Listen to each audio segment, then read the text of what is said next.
Hello అండి. ఈరోజు నేను మీకు 15th March and 16th March 2022కి సంబంధించిన కరెంట్ అఫైర్స్ మీతో డిస్కస్ చేయబోతున్నాను. Let's start our class. Our first current affair is our window into next 50 years, Dubai Museum of the Future planners share vision behind the marvel. అంటే ఏంటంటే ఇప్పటి వరకు కూడా మనం చాలా మ్యూజియంస్ గురించి వినుంటాం, చూసుంటాం.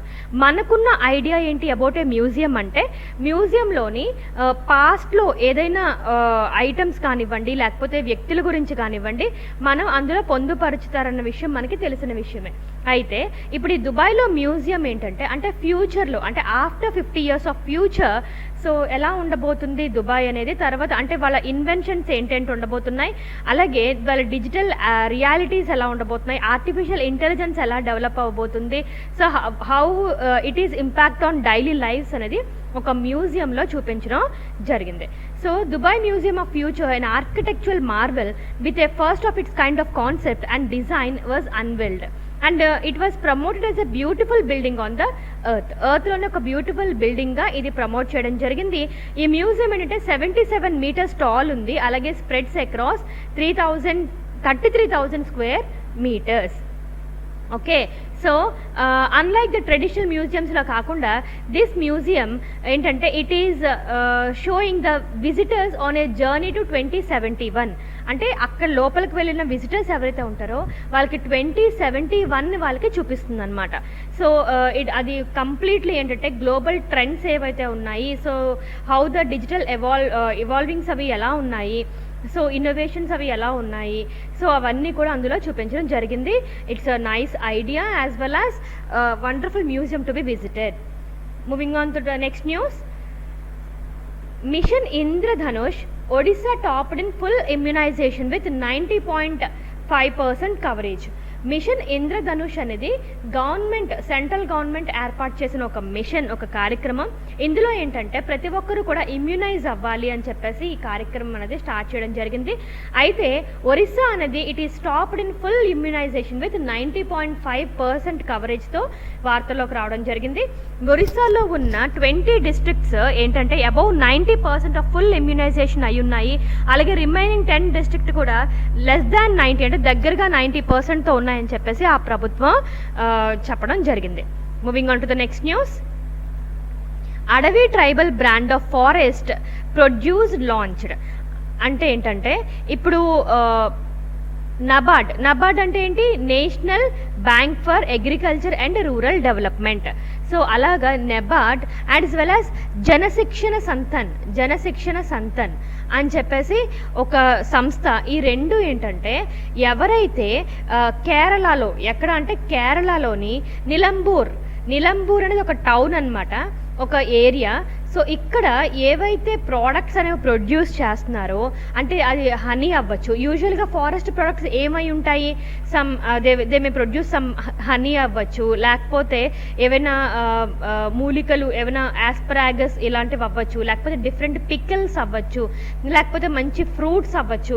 సో ఇలా ఏవైతే ఆ యొక్క నిలంబూర్ అనే ప్రాంతం నుండి ప్రొడ్యూస్ చేయబడతాయో వాటికి అడవి అని ఒక బ్రాండ్ ఇమేజ్ అనేది ఇవ్వాలని చెప్పేసి డిసైడ్ చేయడం జరిగింది. సో మీరు గుర్తుపెట్టుకోవాల్సింది ఏంటంటే ఈ నబార్డ్ అండ్ జేఎస్ సంస్థ కలిసి నిలంబూర్ అనే టౌన్లోని ఏవైతే ఆ అడవి ప్రాంతం నుండి ఏవైతే వస్తువులు అనేవి ప్రొడ్యూస్ అవుతాయో వాటిని అడవి అనే బ్రాండ్ నేమ్తో బయటకు పంపించాలి. సో ఇప్పుడు whenever we heard the name Adavi, we can came to know that the product is from Nilambur town. Okay, అలాగా ఒక బ్రాండ్ ఇమేజ్ అనేది ఇవ్వాలని చెప్పేసి ఈ యొక్క ప్రభుత్వం నిర్ణయించడం జరిగింది. Moving on to the next news. N. Chandrasekharan named as Chairman of Air India. Chairman of Tata Sons N. Chandrasekharan has been appointed as the Chairman of Air India. So మనం ఇక మీదట అంటే ఎయిర్ ఇండియా చైర్మన్ ఎవరు అంటే N. Chandrasekharan గుర్తుపెట్టుకోండి. Because there are some exams like banks, they last in this type of current affairs like appointments, ఎవరెవరు ఎలా appoint అయ్యారని చెప్పేసి అడగడం జరుగుతుంది. సో ఎయిర్ ఇండియా చైర్మన్ ఎవరు అంటే N. Chandrasekharan. Moving on to the next news. LiveQuake becomes the first fintech fintech అంటే ఏంటి? It's a computer programmes and other technology used to support are enable banking and financial services. అంటే usually మనం banking services గురించి మనకు తెలుసు. అలాంటి banking సర్వీసెస్లో టెక్నాలజీని యూజ్ చేసినట్టయితే అది ఫిన్టెక్ కంపెనీ అవుతుంది, ఫిన్టెక్ బ్యాంక్ అవుతుంది. So Live Quick become the first fintech to achieves Reserve Bank of India's PPI interoperability guidelines. PPI interoperability guidelines. PPI అంటే prepaid payment instrument. Prepaid payment instrument. ఇక్కడ ఒక్కొక్క word కూడా మనం జాగ్రత్తగా observe చేసినట్టయితే దీని మీనింగ్ మనకి అర్థమవుతుంది. లైవ్ క్విక్ అనేది ఒక ఫిన్టెక్ అనమాట. ఫిన్టెక్ అంటే ఏంటి? బ్యాంకింగ్ సర్వీసెస్ని ఇస్తూ ఆ బ్యాంకింగ్ సర్వీసెస్లో టెక్నాలజీని ఇన్కల్కేట్ చేసిన సంస్థ లైవ్ క్విక్ అనమాట. ఆ లైవ్ క్విక్ అనే ఒక ఫస్ట్ ఫిన్టెక్ కంపెనీగా అయింది. ఎలా అయింది అంటే reserve Bank of India's PPI అంటే ప్రీపెయిడ్ పేమెంట్ ఇన్స్ట్రుమెంట్ ఇంటర్ఆపరబిలిటీ అంటే ఏంటంటే it's an exchange of payment transactions between and among payment service providers. అంటే ఏవైనా 2-3 పేమెంట్ ప్లాట్ఫామ్స్ ఉంటే ఆ పేమెంట్ ప్లాట్ఫామ్స్ మధ్యలో ట్రాన్సాక్షన్స్ అనేవి ఎక్స్చేంజ్ చేసుకునే ఒక ఫెసిలిటీని ప్రొవైడ్ చేస్తున్న ఫస్ట్ ఫిన్టెక్గా లైవ్ క్విక్ అనేది న్యూస్లోకి రావడం జరిగింది. So Live Quick become the first fintech. అదొక ఫస్ట్ ఫిన్టెక్ అయింది to achieve Reserve Bank of India's PPI interoperability guidelines. అంటే ఇప్పుడు మీకు రేపొద్దున ఎగ్జామ్స్లో అడగచ్చు, PPI ఇంటర్ఆపరబిలిటీ గైడ్లైన్స్ని ఫాలో అవుతున్న ఫస్ట్ ఫిన్టెక్ ఏంటి అంటే లైవ్ క్విక్ అనమాట. Live Quick become the first fintech to achieve Reserve Bank of India PPI interoperability guidelines. Interoperability అంటే ఏంటంటే 2 or more ప్లాట్ఫామ్స్ నుంచి పేమెంట్ ట్రాన్సాక్షన్స్ని ఎక్స్చేంజ్ చేసుకునే విధంగా. ఇప్పుడు నార్మలీ కొన్ని ఏంటంటే ఒకే ప్లాట్ఫామ్ నుండి ఎక్స్చేంజ్ అవ్వడం జరుగుతాయి, కానీ 2 or more ప్లాట్ఫామ్స్ నుండి కూడా ఈ పేమెంట్ ట్రాన్సాక్షన్స్ అనేవి ఎక్స్చేంజ్ చేసుకునే విధంగా ఫస్ట్ ఫిన్టెక్ ఏది అంటే Live quick. Moving on to the next news. IIFL Securities launched OneUp primary market investment platform. IIFL అంటే India Infoline limited. India Infoline limited అనే సెక్యూరిటీస్ లిమిటెడ్ కంపెనీ ఏం చేసిందంటే ఒక OneUp అనే ఒక ప్లాట్ఫామ్ని లాంచ్ చేసిందనమాట. ఆ OneUp ప్లాట్ఫామ్లో ఏముంటాయంటే ప్రతి ఒక్క information like primary market investment కానివ్వండి, ఇనీషియల్ పబ్లిక్ ఆఫరింగ్స్ కానివ్వండి, నాన్ కన్వర్టబుల్ డిబెంచర్స్ గురించి ఇన్ఫర్మేషన్ అవ్వనివ్వండి, సావరెన్ గోల్డ్ బాండ్ సంబంధించిన ఇన్ఫర్మేషన్ అవ్వనివ్వండి, ఈ మొత్తం ఇన్ఫర్మేషన్ అంతా కూడా ఒకే ఒక్క ప్లాట్ఫామ్లో ఇవ్వడం జరుగుతుంది. దట్ ఈస్ OneUp అనమాట. ఏమీ లేదండి, IIFL సెక్యూరిటీస్ లిమిటెడ్ అనే ఒక సంస్థ OneUp అని చెప్పేసి ఒక ప్రైమరీ మార్కెట్ ఇన్వెస్ట్మెంట్ ప్లాట్ఫామ్ అనేది లాంచ్ చేసింది. ఆ ప్లాట్ఫామ్ని కనుక ఓపెన్ చేసుకుంటే అంటే ప్రతి ఒక్కటి అంటే ఒక్కొక్కదానికి ఒక్కొక్క లింక్ ఓపెన్ చేసుకోకుండా ప్రతి ఒక్కటి ఒక్క దగ్గరే ప్రొవైడ్ అవుతున్నట్టు, లైక్ ఇనీషియల్ పబ్లిక్ ఆఫరింగ్ కానివ్వండి, హాట్ స్టాక్స్ కానివ్వండి, మ్యూచువల్ ఫండ్స్ కానివ్వండి, అలాగే నాన్ కన్వర్టబుల్ డిబెంచర్స్ అవనివ్వండి, లేకపోతే గోల్డ్ బాండ్స్ అవనివ్వండి, ఏదైనా సరే ఒకే ప్లాట్ఫామ్లో అందుబాటులో తెచ్చేలాగా IIFL అనేది ఒక ప్లాట్ఫామ్ అనేది లాంచ్ చేసింది. దాని పేరేంటి? OneUp. Moving on to the next news. 75th BAFTA Award 2022 announced. BAFTA అంటే British academy film awards. So this is one of the prestigious film awards. So 75th edition of BAFTA academy film awards అనేవి జరిగాయి. ఎక్కడ? లండన్లో జరిగాయి. So ఈ యొక్క award ఫెస్టివల్లో భాగంగా Dune అనే ఒక ఫిల్మ్ 11 నామినేషన్స్ని అందుకోవడం జరిగింది. అలాగే డ్యూన్కి it received maximum number of awards with 5 awards అనమాట. అంటే ఆ యొక్క డ్యూన్ అనే ఒక ఫిలింకి 5 అవార్డ్స్ అనేవి రావడం జరిగింది. సో మీరు గుర్తుపెట్టుకోవాల్సింది 75th BAFTA అవార్డ్ 2022లో అవార్డు గెలుచుకున్న ఫిలిం ఏంటి అంటే Dune. DUNE Dune. Okay, so Dune అనే ఒక film most of the awards అనేది గెలుచుకోవడం జరిగింది. Moving on to the next news. Fortune India the next 500 list 2022. Fortune India అనే సంస్థ నెక్స్ట్ 500 అనే ఒక లిస్ట్ని తీయడం జరిగింది, ఒక ర్యాంకింగ్ ఇవ్వడం జరిగింది. అందులో రైల్ టెక్ అనే మన సెంట్రల్ గవర్నమెంట్ ఆర్గనైజేషన్కి 124th ర్యాంక్ అనేది ఇవ్వడం జరిగింది. రైల్ టెక్ ఎవరిది? It is owned by the Indian railways. So rail tech corporation of India limited owned by the Indian railways, ministry of railways, ranked 124th in the 8th edition of Fortune India. Fortune India యొక్క 8th ఎడిషన్లో మన Indian Indian సంస్థ రైల్టెక్కి 124th rank అనేది ఇవ్వడం జరిగింది. It is the only telecom public sector undertakings of the government of India on the list అనమాట. So moving on to the next news. ఈ మధ్య రైల్టెక్కి ఎక్కువగా అవార్డ్స్ అనేవి రావడం జరుగుతుంది. So please remember. And the next news is SIPRI report, India emerges as the largest importer of arms. Stockholm International Peace Research Institute, SIPRI ante Stockholm International Peace Research Institute has released the latest report of the trends that ఏం చెప్పిందంటే ఆ రిపోర్ట్లో India emerges as the largest importer of the arms. Okay, so largest importer of the arms అంటే ఏంటి? యుద్ధం టైంలో మనం use చేసేవి.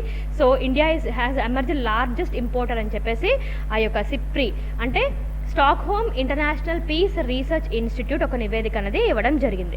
As per the report, India and Saudi Arabia emerges largest importer of arms between 17 to 21. Both two countries accounted for 11% of the global arms sales.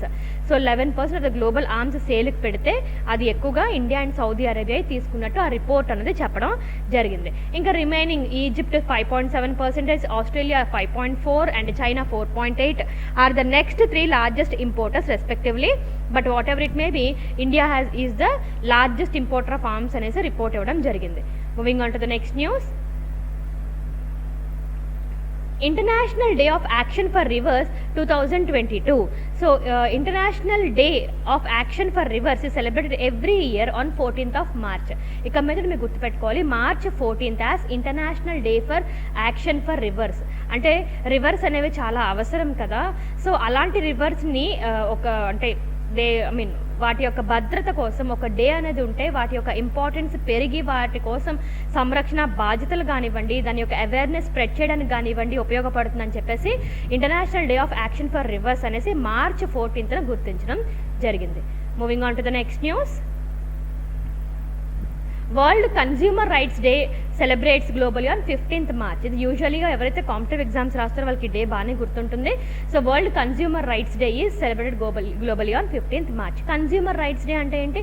ఎవరైతే ఏదైనా వస్తువులను consume చేసుకుంటారో వాళ్ళ రైట్స్ ఏవైతే ఉన్నాయో అవి నెరవేరడానికి వాళ్ళకి ఒక జస్టిస్ అనేది ప్రొవైడ్ చేయడానికి ఒక డే అనేది ఉంది. That is ultimate world consumer rights day. ఎప్పుడు అంటే 15th March.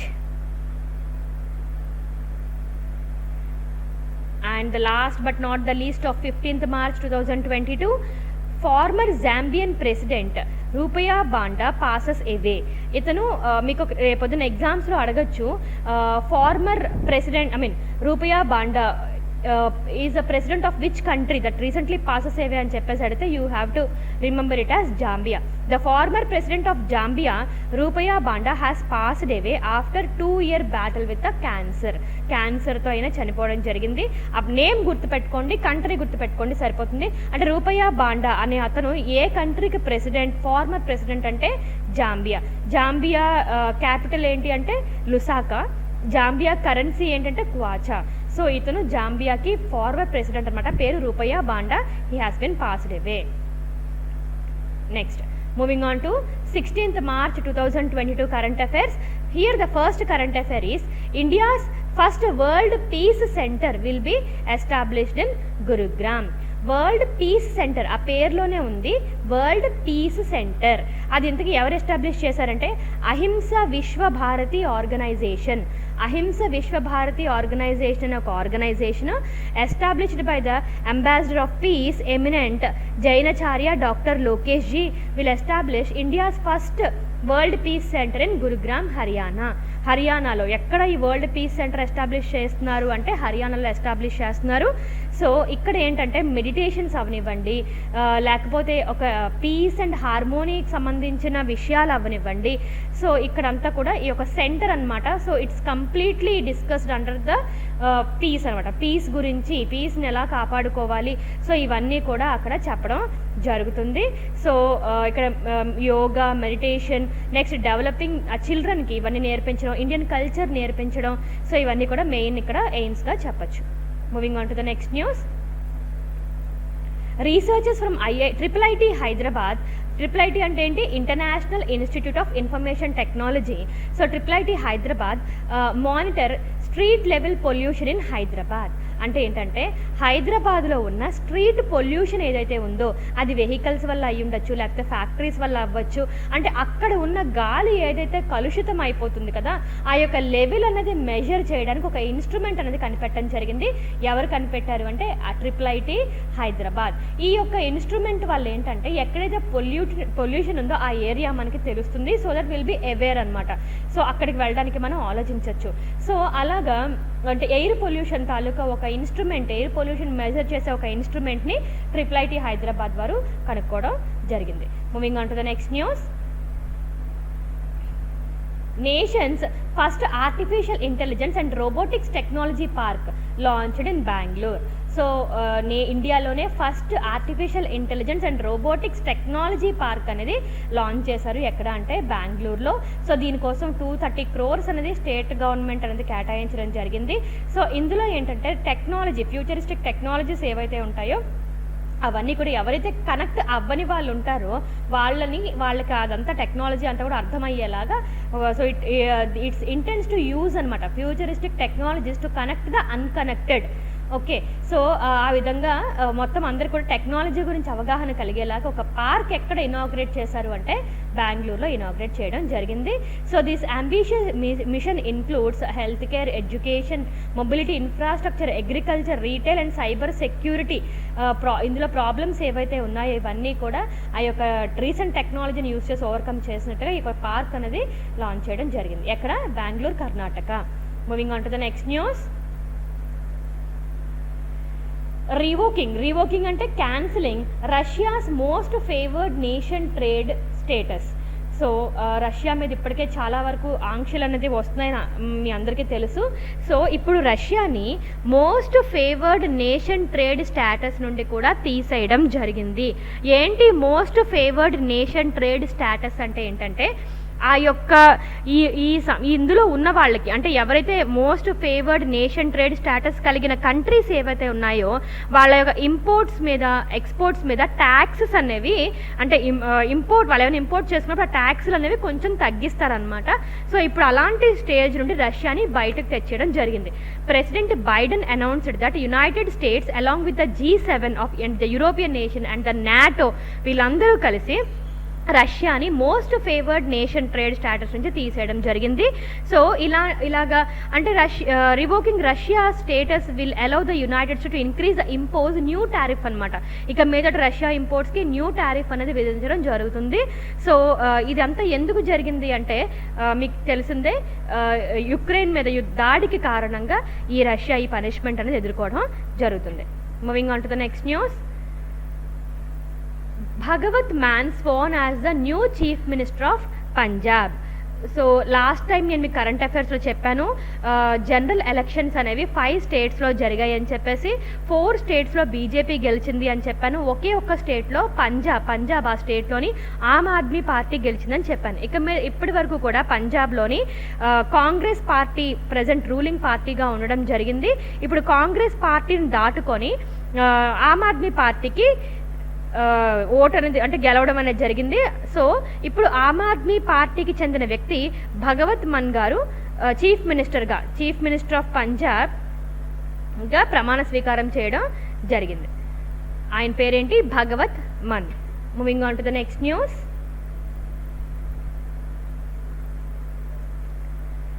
బ్రాండ్ అంబాసిడర్స్ కూడా చాలా చాలా ఇంపార్టెంట్. సో ఎవరైనా దేనికైనా బ్రాండ్ అంబాసిడర్గా ఉన్నారు అంటే అదంతా కూడా ఒక దగ్గర రాసుకోవడం మంచిది. సో ఫైనలీ ఎగ్జామ్కి వెళ్ళినప్పుడు యూ కెన్ రీడ్ ఇట్ అనమాట ఒకసారి. సో ఇప్పుడు నేను మీకు చెప్పబోతున్నానంటే మై 11 సర్కిల్ అనే ఒక గేమింగ్ కంపెనీకి శుభమన్ గిల్ అండ్ రుతురాజ్ గైక్వాద్ వాళ్ళు బ్రాండ్ అంబాసిడర్గా నియమించడం జరిగింది. Games 24/7 private limited, India's leading digital skill games company, has appointed India's cricketers Shubman Gill and Ruturaj గైక్వాద్ని new ambassadors for my 11 cycle fantasy gaming platform. So brand అంబాసిడర్స్గా ఎందుకు పెడతారు అంటే వాళ్ళ యొక్క ప్రమోషన్ కోసం పెడతారు. సో ఇప్పుడు మై 11 సర్కిల్ అనే ఒక గేమింగ్ సంస్థకి ప్రమోషన్ ఇవ్వడం కోసం శుభ్మన్ గిల్ అండ్ రుతురాజ్ గైక్వాద్ని బ్రాండ్ అంబాసిడర్గా సెలెక్ట్ చేసుకోవడం జరిగింది. Moving on to the next news. 5th payments tech startup Zealiant technologies acquired by Razorpay. So Zealiant technologies ఇవన్నీ పేమెంట్ ప్లాట్ఫామ్స్ ఏనండి. లైక్ ఇప్పుడు మనం చూస్తాం కదా ఫోన్పే ఒక పేమెంట్ ప్లాట్ఫామ్. సో అలాగా వేరే వేరే కంట్రీస్లో వేరే వేరే స్టేట్స్లో డిఫరెంట్ పేమెంట్ ప్లాట్ఫామ్స్ అనేవి ఉంటాయి. అలాగా రాజోర్పే అనేది ఒక పేమెంట్ ప్లాట్ఫామ్. ఈ మధ్య రాజోర్పే ఏం చేస్తుందంటే మెనీ పేమెంట్ ప్లాట్ఫామ్ కంపెనీస్ని ఎక్వైర్ చేసుకుంటుంది. సో అలాగ ఎక్వైర్ చేయడం వల్ల రాజోర్పే అనేది అన్ని విధాలుగా స్ప్రెడ్ అవుతుంది, ఆ నేమ్ అన్నది స్ప్రెడ్ అవుతుంది, ఆ యూసేజ్ అనేది స్ప్రెడ్ అవుతుందని ఒక దీని మీద వేరే వేరే కంట్రీస్ సంబంధించిన పేమెంట్ సంస్థలను కానివ్వండి, స్టేట్స్కి సంబంధించిన పేమెంట్ సంస్థలు కానివ్వండి ఎక్వైర్ చేయడం అనేది జరుగుతుంది. అలాగే ఇప్పుడు రీసెంట్గా జీలియన్ టెక్నాలజీస్ అనే ఒక స్టార్టప్ని రాజోర్పే ఎక్వైర్ చేసుకోవడం జరిగింది.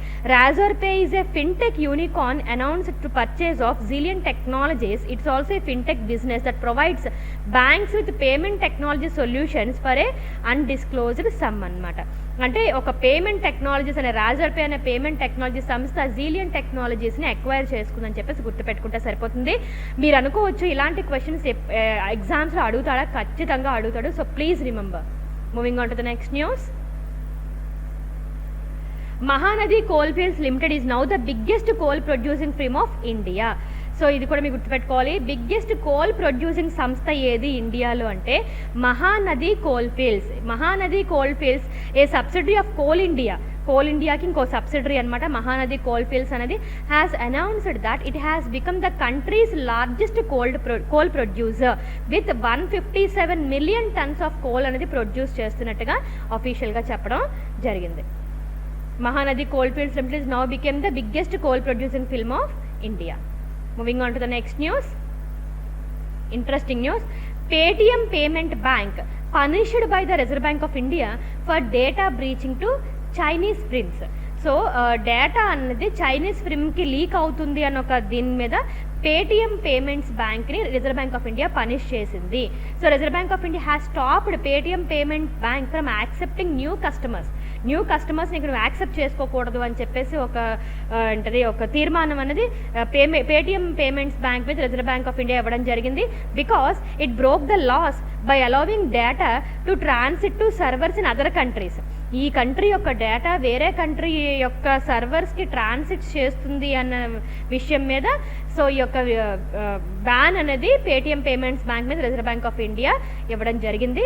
So Paytm payment bank punished by Reserve Bank of India for data breaching to Chinese firms. Moving on to the next news. National vaccination day celebrates on 16th March. So the National Vaccination Day is also known as National Immunization Day is observed on 16th March every year to convey the importance of vaccination to the entire nation. చిన్నపిల్లలకు కానివ్వండి పెద్దవాళ్ళకి కానివ్వండి ఇప్పుడు immunity అనేది పెంచడానికి రోగాలను రాకుండా చేయడానికి వ్యాక్సినేషన్ అనేది ఇంపార్టెంట్ అని అందరికీ తెలిసిన విషయమే. అది ఇంకొంచెం ప్రమోట్ చేయడానికి దానికి ఒక డే అనేది కేటాయించడం జరిగింది which is nothing but 16th March. Moving on to the next news. WWE legend Razor Ramon passes away. WWE or WWF అంటే ఏంటంటే వరల్డ్ రెస్లింగ్ ఫెడరేషన్ అనే ఒక సంస్థకి వరల్డ్ రెస్లింగ్ ఫెడరేషన్కి హాల్ ఆఫ్ ఫేమ్గా పేరు సంపాదించిన రాజోర్ రామన్ అనే వ్యక్తి చనిపోవడం జరిగింది హార్ట్ అటాక్తో. So this is one of the important news. ఇక మీద మీరు గుర్తుపెట్టుకోవాలి రాజోర్ రామన్ అంటే ఎవరు అంటే ఈజ్ అ వరల్డ్ రెస్లింగ్ ఫెడరేషన్కి హాల్ ఆఫ్ ఫేమర్గా గుర్తింపు పొందిన వ్యక్తి. హాల్ ఆఫ్ ఫేమ్ అంటే ఏంటో నేను లాస్ట్ క్లాస్లో మీకు చెప్పాను. ఏంటంటే హాల్ ఆఫ్ ఫేమ్లో ఏ వ్యక్తి అయితే గుర్తింపు పొందుతారో ఆ వ్యక్తి ప్రపంచవ్యాప్తంగా అంటే ఇంకా గుర్తుండిపోతారనమాట. లైక్ మొన్న నేను క్లాస్లో చెప్పాను గోల్ఫ్కి టైగర్ వుడ్స్ని హాల్ ఆఫ్ ఫేమ్ కింద చేశారు. అంటే హాల్ ఆఫ్ ఫేమ్ అంటే ఇంకా ఆ వ్యక్తి గోల్ఫ్లో ఇంకా టైగర్ వుడ్స్ అనే అతను చిరస్థాయిగా నిలిచిపోతారనమాట. అలాగే ఇప్పుడు రెస్లింగ్ కుస్తీలోని చిరస్థాయిగా నిలిచిపోయిన వ్యక్తి అయిన రాజర్ రామన్ గారు రీసెంట్గా చనిపోవడం జరిగింది. Moving on to the next news. Former Andhra Pradesh governor Kumudben Joshi passes away. So మన ఆంధ్రప్రదేశ్కి గవర్నర్గా పనిచేసిన కుముద్బిన్ జోషి అనే వ్యక్తి చనిపోవడం జరిగింది. ఆమె 88 ఇయర్స్ అనమాట. ఈమె నవంబర్ 85 నుండి ఫిబ్రవరి 1990 వరకు ఆమె గవర్నర్గా బాధ్యతలు స్వీకరించారు. So she had been the member of the రాజ్యసభకి 3 times ఆవిడ మెంబర్గా ఎలక్ట్ అయ్యారు. అలాగే జోగిని అనే ఒక దీని మీద కూడా ఆమె పోరాటం చేసిన వ్యక్తిగా ఆమె పేరు అనేది చిరస్థాయిగా నిలిచిపోవడం అనేది కూడా జరిగింది. జోగిని వ్యవస్థ అనేది ఉండకూడదు, జోగిని వ్యవస్థ అనేది అసలు ఎక్కడా కూడా ఉండకూడదు అని చెప్పేసి ఉద్యమాలు అనేది చేపట్టిన ఒక మహిళగా ఈమె అందరికీ సుపరిచితమే. కుముద్బిన్ జోషి గారు ఆమె పేరు. ఆమె చనిపోవడం జరిగింది. Moving on to the next news. Delhi government launched My EV portal for registering and purchasing e-autos. So Delhi government మనకి చాలా రకాలుగా వార్తలు అనేది నిలవడం జరుగుతుంది. సో ఇప్పుడు ఈ ఆటోస్ అనేవి ఈ ఎలక్ట్రిక్ ఆటోస్ అని చెప్పేసి ఎలక్ట్రిక్ వెహికల్స్ త్రూ ఆటోస్ అనమాట. ఆటోస్ కూడా ఎలక్ట్రిక్ వెహికల్స్ అయ్యేలాగా ఏ గవర్నమెంట్ ఇనిషియేటివ్ తీసుకుంది అంటే ఢిల్లీ గవర్నమెంట్ అని చెప్పేసి మీరు గుర్తుపెట్టుకోవాలి. Delhi government has launched and online my EV portal for the purchase and registration of electric autos in Delhi. So ఢిల్లీలో ఎలక్ట్రిక్ ఆటోస్ని పర్చేస్ చేయడానికి, రిజిస్ట్రేషన్ చేయడానికి ఒక పోర్టల్ అనేది లాంచ్ చేసింది. That is nothing but my electric vehicle portal, my EV portal అనమాట. So under this if anyone interested to purchase this e auto can register and can purchase an e auto అనమాట. So ఇలాంటి initiative start చేసిన government ఏంటి అంటే Delhi. So this is about 15th and 16th March 2022 current affairs. Hope you like it. Thank you.